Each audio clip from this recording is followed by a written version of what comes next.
Side by Side friends! I'm Lucy and this is Alice and we're teacher Diane's daughters. Have you ever wanted to be a superhero? Me too. Today we're going to make some capes out of t-shirts to be just like superheroes. Let's get started.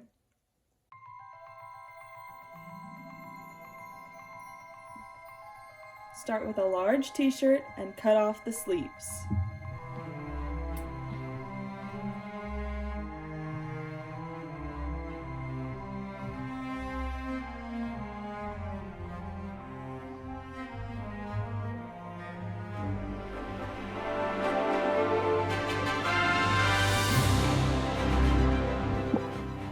Next, cut all the way down the sides, detaching the front from the back.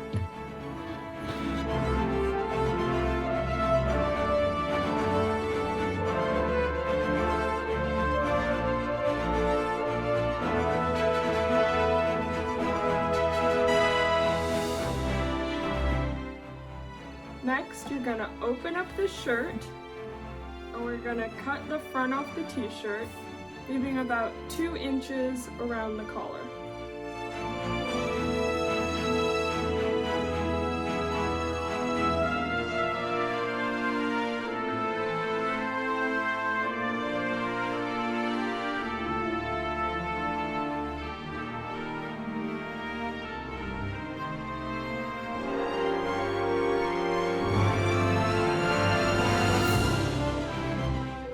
Okay, we've cut out our capes. Now we have to decide what our superpower is. Lucy, what's your superpower? Well, let's see. How am I helpful? What am I good at? Flowers! I was in the garden the other day. Yeah, you were being really helpful by watering the flowers. I have flower power! Alice, what's your superpower? You know, I'm really good at math. You're a problem solver! You're a problem solver, that's what I do. You're a problem solver, I think it through.